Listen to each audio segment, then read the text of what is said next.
Vidéo business pour les personnes qui ont le talent de make-up, les make-up artistes. Ça, c'est vraiment une vidéo que j'ai pensée pour vous. C'est une idée de business que j'ai pensée pour vous et je sais qu'elle va être très intéressante. Donc, prenez des notes dans cette vidéo-là. Elle va vous être très utile dans l'avenir.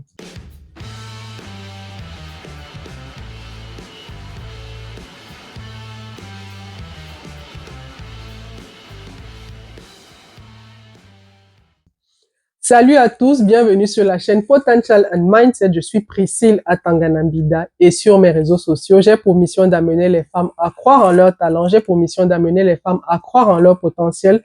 Je voudrais que l'argent ne soit plus un problème pour les femmes. Je voudrais que les femmes aient de plus en plus confiance en elles. Je voudrais que les femmes osent, que les femmes débordent de confiance en elles, qu'elles réalisent toutes les choses qu'elles croient impossibles et qui pourtant sont à leur portée, si et seulement si elles décident de croire en elles. Dans la vidéo d'aujourd'hui, on va parler business, on va parler idée de business et on va parler de quoi? Du make-up. Comment faire du make-up son activité, son side hustle, son activité parallèle, l'activité qu'on mène à côté de son activité salariée. Beaucoup de personnes aujourd'hui comprennent l'importance de développer un side hustle parce que la vie devient chère, la vie devient, c'est-à-dire, je sais pas s'il y a un mot qu'on a utilisé comme le mot inflation au cours de ces dernières années. Tout a flambé, tout a flambé. On ne peut plus se payer le luxe de garder un seul emploi. Il faut vraiment, à côté de son emploi salarié, développer une activité, développer quelque chose en marge de son activité qui va nous permettre, même si c'est seulement de payer le goûter des enfants, mais c'est d'être sûr que ça va payer la facture d'eau, d'électricité ou acheter le gaz, c'est déjà un gros plus. Donc, je vais te présenter la vidéo, dans cette vidéo, l'activité de make-up artist. Comment est-ce que tu peux la mettre en œuvre pour t'assurer un revenu supplémentaire en marge de ton salaire.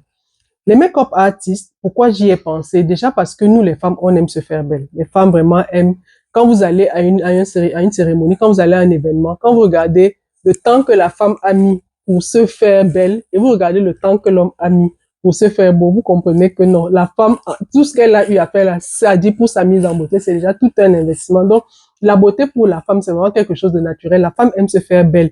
Et vous allez remarquer aussi que au courant de l'année, il y a des périodes qui sont vraiment des périodes qui sont des périodes festives, les périodes qui ouvrent les moments de mariage. À partir d'avril, là, c'est vraiment le bal des mariages, c'est les baptêmes, c'est les baby showers. Il y a tellement d'événements au cours de l'année. Et de plus en plus, les femmes n'acceptent plus de se présenter à ces événements-là de manière naturelle. Une femme va te dire vraiment, il y a la cérémonie de graduation de ma fille, j'ai envie d'y aller, il faut me faire un make-up. Vous voyez, les femmes, on aime être belle, on aime se faire belle et personne ne veut être laissé à la traîne. Chacune veut être sur son 31 dans ces événements-là. J'ai donc pensé que le make-up artist, ce serait une très bonne idée, un side hustle pour beaucoup d'entre nous. Ça, c'est vraiment pour celles qui sentent en elles ce talent-là. C'est vraiment pour celles qui sentent que elles sont confortables dans le business de la beauté. C'est pas tout le monde qui peut être make-up artist. Non, si vous sentez vraiment en vous que c'est quelque chose qui vous passionne, c'est quelque chose que vous aimez faire, c'est un talent que vous avez, n'hésitez pas. La première chose que je voudrais te demander de faire, c'est de te former. Forme-toi au maquillage, forme-toi au make-up. Il faut vraiment te former parce que c'est ça qui va faire la différence. Et quand je te parle de formation, je comprends que tu as un emploi aujourd'hui et que ce n'est pas évident pour toi de concilier les deux, c'est-à-dire et la formation et le make-up. Le bon côté, c'est que si toi-même tu es une femme, tu pourras déjà pratiquer sur toi.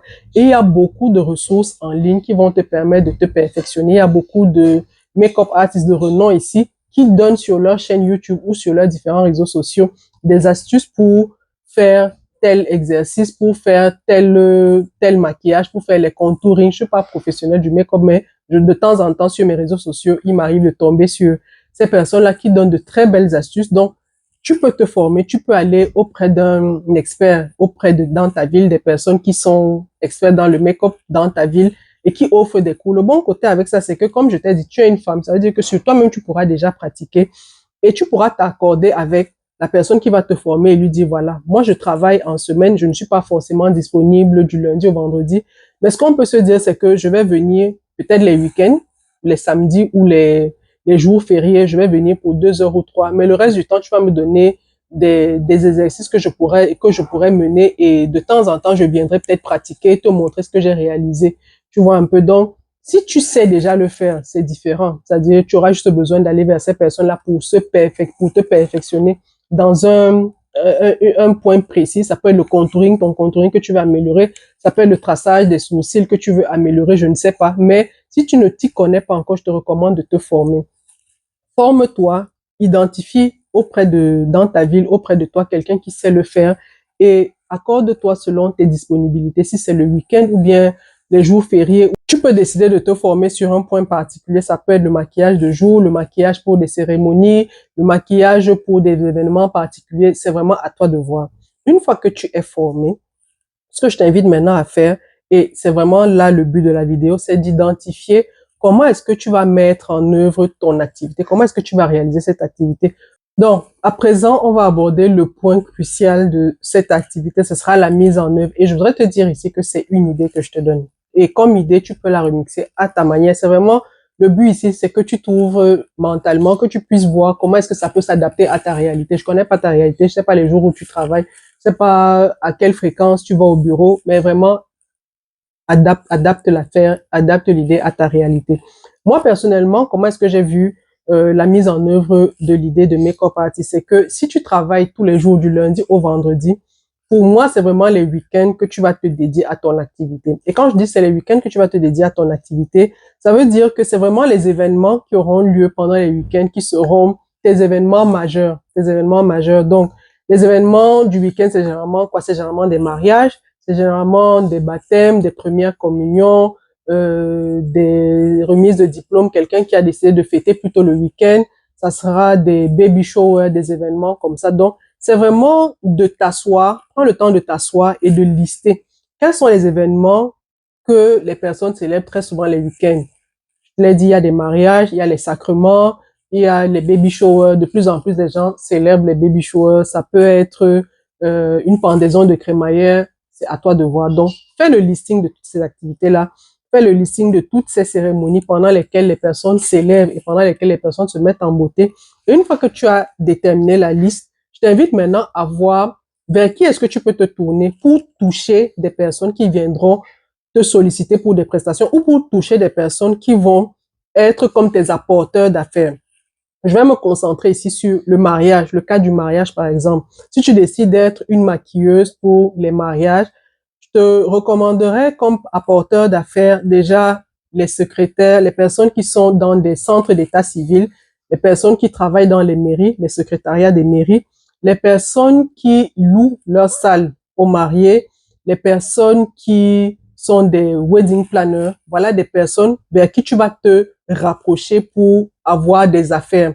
Ce que tu dois comprendre ici, c'est que le secrétaire, la personne qui travaille au secrétariat d'un centre d'état civil ou d'une mairie, la personne qui loue sa salle à des mariés, la personne qui est l'organisateur, le wedding planner, ces personnes-là sont en contact direct avec les futurs mariés ou alors avec la cellule familiale proche des mariés. Ça veut dire que en faisant des partenariats avec ces personnes-là, tu as plus de chances de décrocher un marché que de lancer les idées à tout va ou que de dire à quelqu'un, s'il te plaît, si tu connais quelqu'un qui se marie, laisse-moi savoir. Ces personnes-là sont vraiment les personnes qui discutent directement avec les mariés. Quand le marié va déposer le dossier pour la publication des banques, c'est vraiment avec le secrétariat, la secrétaire qui du centre d'état civil, qui du maire, quel ou qu'il va échanger. Tu vois, donc, quand tu décides donc de faire du partenariat avec ces personnes-là, tu as pris le temps de lister sur une feuille. Ça peut être dans ton rayon, c'est-à-dire ça peut être dans la zone où tu vis, dans ton quartier. Tu peux te dire, je décide de me concentrer sur toutes ces personnes-là qui sont dans mon centre, dans mon lieu de résidence immédiat. Comme tu peux l'étendre, comme tu peux dire non, la plupart des gens, quand ils veulent se marier, ils vont peut-être dans tel quartier, ça peut être Bonanjo, ça peut être Aqua, ça peut être Bonapriso. Donc, c'est là-bas que je vais aller chercher ma clientèle. Ce sera vraiment à toi de voir. Donc, prends le temps, prends la peine de t'asseoir, écris la liste de toutes les personnes qui peuvent être des apporteurs d'affaires pour toi. Et je te donne des idées, les principales idées. Ça va être les secrétariats d'état civil, les secrétariats des mairies, ça va être les personnes qui travaillent là où on loue des salles parce que quand le marié et la mariée viennent regarder la salle, c'est très difficile qu'un marié laisse quelqu'un d'autre aller, une mariée laisse quelqu'un d'autre aller regarder sa salle. Un jour ou l'autre, il va vouloir aller regarder, elle va vouloir aller voir à quoi ressemble la salle dans laquelle va se célébrer son mariage. Donc, il y a ces personnes-là. Il y a également les wedding planners, les personnes qui organisent parce que justement, pour rendre la cérémonie belle, elles ont besoin de proposer aux mariés des prestataires de qualité parce que il y va aussi de leur réputation. Donc, voilà des personnes avec qui tu vas faire affaire. Et qu'est-ce qui va se passer? C'est que quand tu les auras listées, tu vas te rapprocher de chacune d'elles et leur dire, voilà, moi, je suis make-up artist et je sais que vous êtes au contact des personnes qui vont venir célébrer leur mariage, qui vont venir célébrer un événement. Donc, moi, ce que je vous propose, c'est que vous m'apportez des clients, vous me mettez en contact avec des clients et à chaque fois que vous me rapportez un client, vous avez votre pourcentage. Tu vas déterminer le pourcentage, je ne sais pas le pourcentage qui se pratique actuellement, mais détermine le pourcentage que tu pourras leur payer. De toute façon, il faut leur offrir quelque chose qui fait en sorte que demain, s'ils ont quelqu'un qui se rapproche d'eux pour leur demander, est-ce que tu connais un make-up artist, qu'ils pensent à toi, parce que ça doit être une relation gagnant-gagnant. Ça doit pas être une relation où c'est toi seul qui gagne, eux ils perdent. Tu comprends? Donc, si quelqu'un vient leur dire, moi je te donne, disons, 10 000, et que toi tu leur donnes peut-être juste 2 500, tu comprends que le jour où il faudra qu'ils parlent d'un make-up artist à des futurs mariés, c'est pas à toi qu'ils vont penser parce que eux, ils vont se rappeler que ce qui va tomber dans ma poche venant de celle-là, ce sera pas suffisant. Donc, donne-leur vraiment envie de faire affaire avec toi, de sorte ils sortent aussi gagnants de leur affaire. Donc, rapproche-toi de ces personnes-là et fais le deal avec eux. Tu peux également leur demander, est-ce que vous avez déjà des mariés qui se sont inscrits? Est-ce que ça ne vous dérangerait pas de me mettre en contact avec eux? Si, par respect de la confidentialité, par respect de la vie privée de ces personnes, ce que tu peux faire, c'est leur pousser quelque chose et tu leur dis, voilà, je vous envoie un book de mes images. Tu auras déjà préparé des images, des maquillages que tu as déjà fait ou que tu es capable de faire et leur dire, voilà, envoyez ça à la mariée ou au futur marié et dites-leur que vous connaissez quelqu'un et voilà les images, les prestations que cette personne-là est capable de réaliser. On ne sait jamais. Tu lances vraiment, tu sèmes comme ça et en retour, quelqu'un peut t'appeler et dire, voilà, on cherchait même une maquilleuse, on n'avait pas d'idée. Donc là, on vient d'identifier tes apporteurs d'affaires, on vient d'identifier les personnes qui peuvent te rapporter du business, qui peuvent te rapporter des clients. Maintenant, ce que tu dois faire, c'est que dans ton entourage immédiat, tu dois parler de ce que tu fais. Sur tes réseaux sociaux, n'hésite pas à poster de manière régulière sur ton statut. Je sais que de plus en plus, les gens sont connectés, les gens sont tout le temps sur leur téléphone. C'est difficile de voir quelqu'un qui a la tête levée. On est vraiment dans la génération tête baissée. Les gens marchent tête baissée sur leur téléphone. Donc, ils sont toujours à la recherche de quelque chose qu'ils vont regarder. Et le fait de poster pour toi, le fait pour toi de poster régulièrement sur ton statut fait en sorte que dans la mémoire des gens, dans l'esprit des gens, tu te positionnes comme quelqu'un qui est make-up artist. C'est-à-dire, je regarde ton statut lundi, je vois que tu postes ton activité de make-up artist, tu le fais tout le long de la semaine. Comme je regarde tes statuts tous les jours, finalement, un jour, si on me demande, est-ce que tu connais un make-up artist? Si je n'en connais pas, la première personne à qui je penserai, ce sera toi. Pourquoi? Parce que j'ai eu l'habitude de te voir poster ce que tu fais sur tes statuts. Même si je ne suis pas sûr de ce que tu es capable de faire, je vais quand même te recommander. Je vais quand même dire à la personne, écoute, je suis pas sûr de ce qu'elle fait, mais de ce que je vois sur ses réseaux, ça a l'air beau. Elle poste régulièrement sur son statut WhatsApp. Donc, ne néglige pas ce que tu pourrais faire sur ton statut WhatsApp.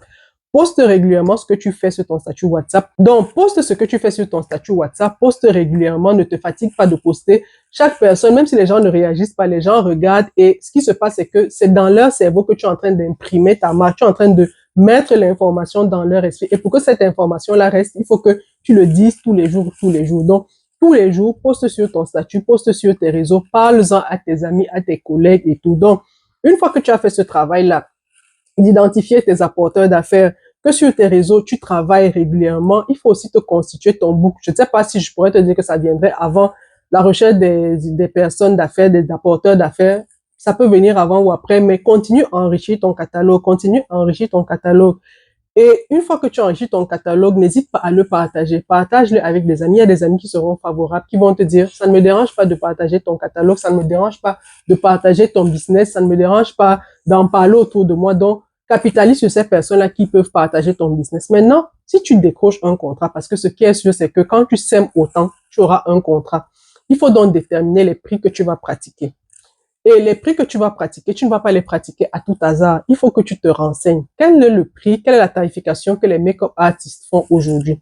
Est-ce que les make-up artistes ont des prix très élevés et toi, quand tu fais les comptes, tu te rends compte qu'ils sont trop élevés. Toi, tu voudrais rentrer dans l'activité. Tu vas te dire, bon, aujourd'hui, une make-up artist pour un maquillage de mariée va demander, je dis un prix à tout hasard, va demander 50 000 francs. Moi, je suis capable d'offrir la prestation à 45 000 francs. et je m'en sors quand même après avoir remis à mon apporteur d'affaires quelque chose. Il faut toujours t'assurer que l'apporteur d'affaires que tu vas rémunérer, c'est celui qui t'a apporté le business. Tu vois un peu, il faut pas venir rémunérer quelqu'un qui n'a rien à voir avec ton affaire. Et pour le savoir, c'est pas difficile. Tu vas demander à la mariée comment vous êtes au courant, qui vous a parlé de moi. Elle va te dire c'est elle. Et tu vas donc appeler la personne, tu vas dire la mariée m'a dit que c'est toi, donc le deal était que tu me donnes, que je te donne telle chose, donc je te donne la somme en question. Donc tu remets la somme convenue à ton apporteur d'affaires pour que tout le monde soit content. Donc une fois que tu as la mariée, ce que tu fais, c'est que tu fais vraiment ta prestation c'est-à-dire tu lui délivres la meilleure qualité de service possible. Et là aussi, il y a un point particulier que j'aimerais t'inviter à garder à l'esprit, c'est que pour déterminer la détermination de si tu feras la prestation chez la mariée ou chez toi, ça dépend d'un ensemble de paramètres. Il faut établir des règles strictes à ce moment-là. Si la mariée vient chez toi, il faut clairement lui dire qu'elle doit être ponctuelle, surtout si tu as des rendez-vous qui s'enchaînent. Pareil, hein, si tu vas lui offrir la prestation chez elle aussi, il faudra aussi qu'elle puisse être ponctuelle parce que tu sais, quand quelqu'un bénéficie d'une prestation chez lui, la personne est confortable. Quand quelqu'un bénéficie d'une prestation chez lui, il est confortable. Il peut arriver que tu débarques quand tu arrives. Euh, Elle va te dire, la mariée, écoute, j'ai mon enfant, je dois lui donner à manger, ou bien je dois faire le repas rapidement, ou je dois faire... Bref, elle se retrouve en train de faire quelque chose et toi, ça grignote sur le temps que tu avais prévu sur la prestation. Donc, il faut être clair sur les règles. Il faut établir les règles claires. Dans la conversation que vous aurez, dans les moments où vous aurez les prises de contact, il faut lui dire clairement, écoutez, que vous veniez chez moi ou que je vienne chez vous, il y a des règles qu'on devra respecter parce que moi, je sais vraiment mon business. L'option, c'est soit vous me prenez pour toute la journée et vous me payez telle somme et ça ne me dérangerait pas que j'arrive et pendant que je suis là, vous êtes peut-être en train de donner à manger aux enfants, finaliser une dernière réunion avec la famille, etc. Ça ne me dérangerait pas. Mais si vous me prenez pour un temps précis, s'il vous plaît, je voudrais, tu le lui dis dans le respect, vous en parlez dans le respect. Je voudrais que quand j'arrive, que je vous trouve déjà vraiment disponible pour que je puisse faire ma prestation et aller faire autre chose.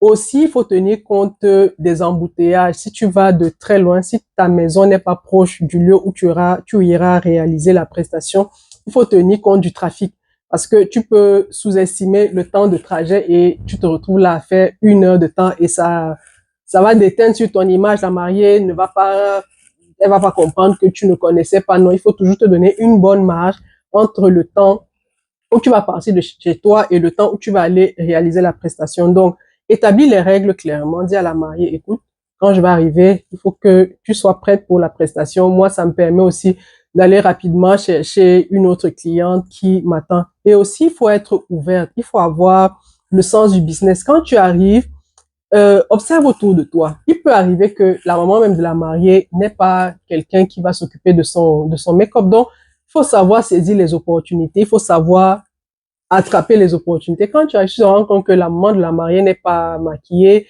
les filles d'honneur ne sont pas maquillées. Propose-toi, dis-toi, écoute, dis-leur, écoutez, je me rends compte que la mariée sera toute belle, mais elle sera entourée de personnes qui n'ont pas pris le soin ou qui n'ont pas pu trouver quelqu'un qui va leur faire une mise en beauté. Moi, ce que je vous propose, c'est un package.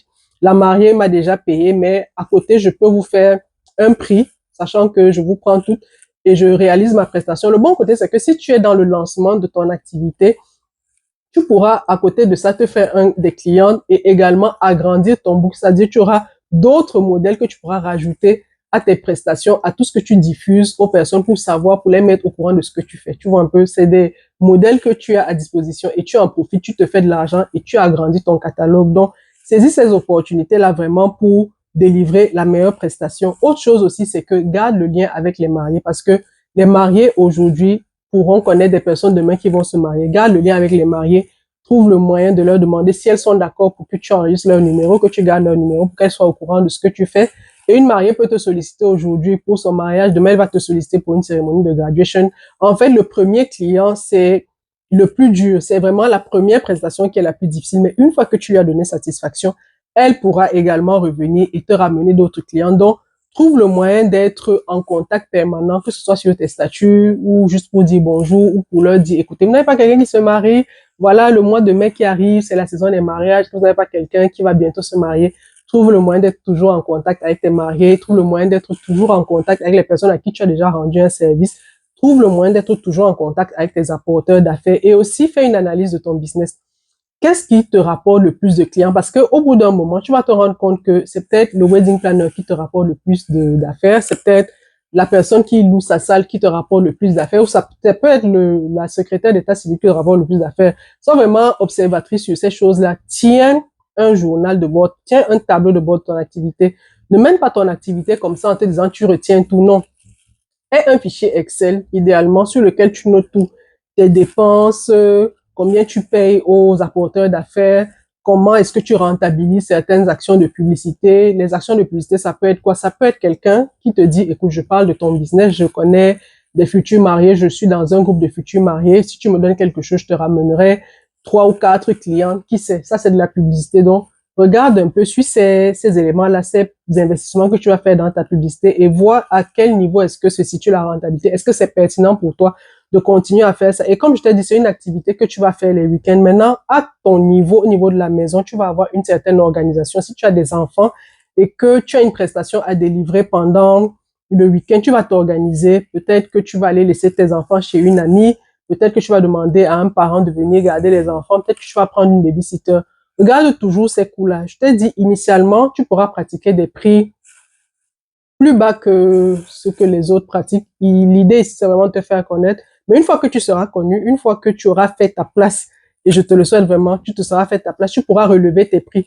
Ça va faire en sorte que si tu dépensais, par exemple, pour faire venir une babysitter pour garder les enfants, tu vas moins ressentir ça avec le temps. Pourquoi? Parce que tu vas élever tes prix et tu auras une forte clientèle, tu auras beaucoup plus de personnes qui vont te solliciter. Donc, sois vraiment attentif, sois très au fait de ce qui se passe, sois à jour sur ce qui se passe. Il faut tenir un calendrier, il faut avoir un marronnier. Le marronnier, c'est vraiment les événements phares qui ont lieu au cours de l'année. Tu peux aussi te rapprocher des étudiants. Les étudiants aujourd'hui, quand ils font leur graduation, mais c'est toute une fête, hein. Tu peux te rapprocher aussi des églises, des lieux de culte. Oui, si tu es membre d'une paroisse, membre d'une église, n'hésite pas à faire ta publicité là-bas. S'il y a moyen de rencontrer le prêtre ou le curé ou le pasteur, bref, le responsable de l'assemblée religieuse, de te rapprocher de lui, tu te rapproches de lui et tu lui dis, écoute, moi je suis membre de la communauté et j'ai ma petite activité que je suis en train de développer. Je sais que ici, il y a généralement des membres de la communauté qui se marient ou qui connaissent des personnes qui se marient. J'aimerais souvent en parler. J'aimerais peut-être prendre une, un espace publicitaire dans le journal de la paroisse pour parler de ça, ou bien à un moment donné, bref, tu vas trouver le moyen d'en parler dans ta communauté. Fais en sorte que le plus grand nombre de personnes avec qui tu es en contact sachent ce que tu es en train de faire. C'est vraiment ça qui va être le secret. Il faut en parler. Le fait d'en parler fera en sorte que tu aies de plus en plus de personnes qui viennent vers toi et te disent, écoute, quelqu'un m'a parlé de toi et je suis intéressé. J'ai un frère qui se marie, j'ai une sœur qui se marie. Donc voilà un peu comment j'ai envisagé cette idée-là, idée de make-up artist pour une femme qui veut avoir un side hustle. Il y a beaucoup d'autres idées, hein. Et il faut savoir aussi que tu peux commencer par le make-up artist et par le make-up plutôt et agrandir ta palette. Tu peux arriver, tu te rends compte que généralement quand tu arrives, les mariés n'ont pas quelqu'un pour s'occuper de leurs ongles et après tu vas te former dans la pose des ongles, prothésiste ongulaire, tu développes ce côté-là. Ça peut arriver aussi que tu comprennes que non, il y a nécessité de te former dans la coiffure, la pose des perruques, parce que chaque fois que tu arrives, peut-être les coiffeuses ne sont pas disponibles ou bien elles ne respectent pas les rendez-vous, elles n'ont pas les rendez-vous, bien les mariés même généralement te disent, écoute, moi j'aime bien la façon dont je suis avec toi, ça m'aurait vraiment fait plaisir si tu offrais la palette complète et tu agrandis ta palette. L'idée vraiment, c'est que tu comprennes que tu peux commencer très petit et agrandir ton activité. Tu peux commencer avec une prestation et plus tard agrandir ta palette d'activités. Donc, ne te ferme pas, ouvre vraiment ton esprit, regarde ce que les make-up artistes, les autres make-up artistes font, ça va vraiment t'inspirer, ça va te donner des idées, ça va te donner des petites idées, des petites pépites que tu pourras mettre en œuvre. Mais vraiment, chaque fois que tu vas tester une idée, n'hésite pas à te poser pour voir quel est le retour de cette idée-là, quelle est la portée de cette idée-là. Est-ce que ça vaut la peine que tu continues? Est-ce que ça vaut la peine que tu donnes autant d'énergie dans cette activité-là? Si une idée ne porte pas les fruits escomptés, n'hésite pas à l'abandonner, à passer à autre chose. Mais vraiment, l'idée, comme je te l'ai dit, c'est que tu puisses avoir un side hustle. C'est une activité que tu vas mener les week-ends. Il y aura des périodes qui seront des périodes très fortes. Justement, je t'ai dit, à partir d'avril, là, c'est le bal des mariages. Ça, je crois que ça se termine en décembre. Donc, il y a de fortes chances que les week-ends, tu sois tout le temps booké. Et quand tu vas te rendre compte que tous les week-ends, tu es booké, tu vas comprendre que c'est le moment pour toi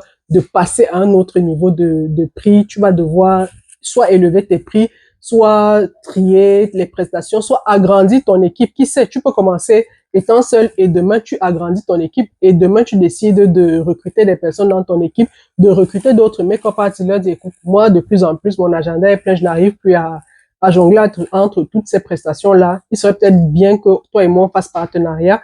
Tu vas maquiller, mais c'est moi qui ai le contrat. Tu vas faire la prestation, je prends l'argent et c'est moi qui te paye. Et en toute chose, il faut être honnête. Il faut être honnête aussi bien avec les personnes avec qui tu traites qu'avec les personnes à qui tu offres la prestation. Parce que ce serait vraiment dommage que quelqu'un ait fait la prestation avec toi. Vous êtes entendu que quand elle va finir la prestation, tu vas payer après. Toi, tu commences à lui parler le français après alors qu'elle savait qu'elle aurait son argent prêt. Donc, voilà vraiment une idée de business que j'ai pensé pour les dames. C'est vrai que beaucoup vont me dire, ah, mais c'est les week-ends qu'on fait notre marché, c'est les week-ends. Écoutez, moi vraiment, j'ai déjà dit que dans la vie, là, il y a des choix. Soit tu décides de supporter la disette là, c'est-à-dire le fait que pour avoir le goûter des enfants, tu transpires comme tu peux transpirer, soit tu fais ce que tu as fait et tu t'assures au moins que le week-end, tu peux aller décocher une ou deux prestations et t'assurer que là, en semaine, le goûter des enfants sera prêt. C'est vraiment un choix. C'est pas une obligation, c'est vraiment une idée que je donne comme ça et j'espère que c'est une idée qui vous sera utile. En tout cas, l'idée, c'est de vous ouvrir l'esprit. L'idée, c'est que vous alliez regardez dans votre esprit là, à quoi est-ce que vous pourrez transposer ce que je suis en train de dire. Ça peut être que vous décidiez de faire autre chose, ça peut être que vous décidiez de mener une toute autre activité, je ne sais pas, mais il faut vraiment que vous compreniez que l'indépendance financière, le complément de revenus que vous aurez besoin, dont vous aurez besoin, c'est à vous d'aller le chercher et il faudra mettre sur pied une stratégie efficace pour l'obtenir. Donc, voilà ce que j'avais à dire sur ce sujet-là. J'espère que cette vidéo vous aura été utile. N'hésitez pas à la partager à une amie qui a le talent du maquillage, du make-up. N'hésitez pas à la partager autour de vous, à quelqu'un qui se demande, mais qu'est-ce que je peux faire? Et il faut savoir aussi que même si ce n'est pas ton side hustle, même si c'est ton activité principale, tu peux la mettre en œuvre. Tu peux décider que tu te formes dans le make-up et faire du make-up ton activité principale. Il y a des gens qui en vivent aujourd'hui. Il faut regarder sur les réseaux sociaux. Beaucoup de personnes parlent de leur activité. Beaucoup de personnes parlent de ce qu'elles font pour être make-up artist et s'en sortir. Donc, essaye de tricher, essaye de regarder. On n'invente pas la roue, on n'invente pas l'eau chaude. Regarde autour de toi, qu'est-ce que les autres font. Essaye de copier, remixe ça à ta sauce et tu verras que le résultat sera juste formidable. Moi, j'ai envie de vous demander, qu'est-ce que vous rajouterez à ce que j'ai dit? Quels sont les éléments que vous rajouterez à ce que j'ai dit? Je suis consciente que ce que je dis n'est pas la vérité absolue. Donc, qu'est-ce que vous rajouterez? Qu'est-ce que vous mettrez comme élément complémentaire dans ce que je viens de présenter là? Ça m'intéresse. Et si vous n'êtes pas encore membre de la communauté, on va prendre quelques minutes, quelques secondes pour que vous vous abonniez. Merci de rejoindre la communauté. Merci de nous rejoindre dans la communauté. Je vous invite à prendre soin de vous. Prenez soin de vous. On se dit à bientôt pour une prochaine vidéo. Bye bye.